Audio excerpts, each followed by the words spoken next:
Hello students. So till now we have completed the topic of adaptation, okay, in this chapter 9, that is living organisms, characteristics and habitats. Now we are going to talk about what are habitats. Habitat is actually the home of the living organisms. The home of the living organisms means wherever a plant or an animal resides, all of their requirements are fulfilled. That is the habitat of the living organisms. Okay. Now, what are biotic components? All the living organisms are included in the biotic components. So, biotic components include all plants. Plants are living, right? Animals are also living, right? And also insects, they are also living. So all of the living components that have the ability to reproduce, to grow, to perform metabolic activities, okay, all of these come under biotic components. Now biotic is living organisms, then abiotic. Abiotic means where life is not present. Biotic may a add ho jaye whenever, so that means life is not present in those components. So what components will be included in abiotic components? That are all the non-living components of the environment or the ecosystem. So they include like air, water,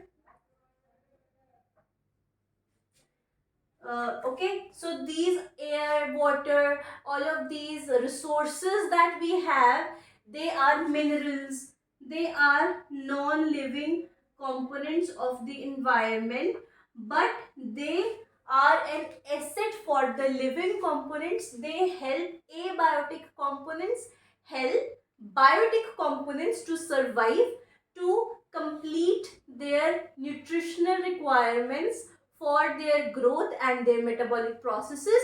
So abiotic components are an asset for biotic components. Abiotic components, air, water, minerals, they are very important part of the environment for all the living biotic components, all the plants, animals, humans, insects, all the living components. Then is acclimatization. Acclimatization is the process of change. Change that comes in a single organism. Keep this thing in mind. Single organism and over small period of time. The period of time is not prolonged. Single organism and small period of time. The change that comes in a single organism over a small period of time, that is acclimatization. Okay. Don't get confused between adaptation and acclimatization. Adaptation is a change that comes in an organism over a period of time, okay, and it leads to mutation, okay. And acclimatization is actually change in a single organism, not the whole species. Acclimatization is a change in a single organism that comes over a small period of time, okay. So this is the basic difference between acclimatization and adaptation. These are two very different terms, okay. Now we are going to learn about habitat, but before that there is one more topic, that is germination. You see, when you have tried to grow your moong dal, right, you have tried to sprout that out, right. Now when the sprouting is done in the seeds, the germination process begins. You need to give it moisture, right, you need to give it perfect environment so that its nutritional requirements are fulfilled. Water, you have to, for sprouting you need to put more water. If you just sprinkle a little water, they are not going to sprout, okay. If you're not going to provide air to that, to the sprouts, they are not going to sprout, right. So all the living organisms need a proper habitat, need a proper environment, and some abiotic components that fulfill their nutritional requirements for their growth. So for sprouting you need a whole of water plants. Okay, in case of sprouting you need to give more water, right? And also they become nutrition rich more than normal dal. Why? Because of the sprouting, right? Now we are going to talk about habitat. Now there are two types of habitats. First one is terrestrial habitat. Terrestrial habitat includes all of the habitats that are away from actually water. They require water for living, but they are not, they cannot live inside the water, like deserts, mountains. Okay, these are away from sea. The other is aquatic habitat. Aquatic habitat includes all the rivers, seas, oceans, all of the habitat inside all of these water bodies. The plants, the animals inside of these water bodies are under aquatic habitat. Now you see, I have given you all the examples of biotic, abiotic components, okay? Now you see, we take one process, germination. In germination, we are taking sprouting, right? So sprouting may, what we are going to do, this is an activity. This is activity number 2, okay? So what we are going to do in this, we are going to take some moong dal seeds, okay? Now we will divide it into two parts.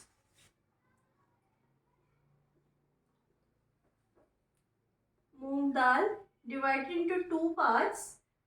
One you have to just keep it as such dry, okay, and the other soak it, okay, soak it in water, okay, properly dipped, okay. Now divide these. How? Firstly, keep it in sunny condition, ठीक है, under सन, proper heat जहां पे मिले इसको, ठीक है, it is under proper heat. Second, keep one part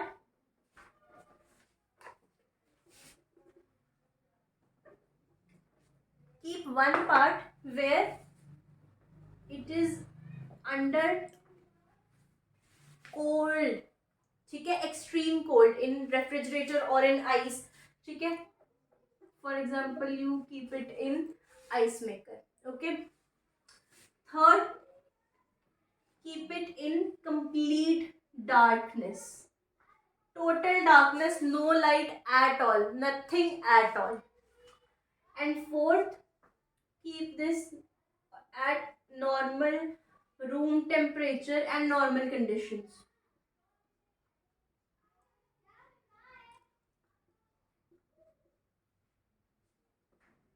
Okay, so दोनों को divided in sunny environment, cold environment, dark area, and at normal room temperature. Okay, soaked may you will see the difference. You will see the difference in sun. Only if you are keeping the soaked seeds under sun, you can see a little growth. But in dry seeds under sun, you are not going to see any growth until and unless they are inside the mud. Okay, they are inside मिट्टी के अंदर है, तब तक you are not going to see the growth. Okay, then if it is kept in ice, if it is soaked, now dry में तो you are not going to see growth in any of these. Talking about soaked, if it is soaked and it is kept in ice, ice is an environment where all the growth stops or slows down.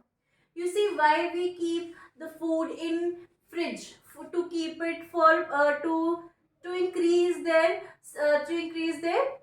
shelf life. Why it is kept in refrigerator? It is because refrigerator has a low temperature, and low temperature has the tendency to slow down the metabolic processes of the living systems. Okay, so in ice conditions, in cold conditions, soaked seeds are not going to grow. Okay, then we talk about dark condition. Now when there is no light, in case of plants when there is no light, the plant cannot do photosynthesis properly, right? So in dark conditions also, the soaked seeds are not going to grow. Now I am marking dry totally as no growth in any of the cases. Soaked sunny case mein it will show growth. In ice it will not. Under dark condition, no.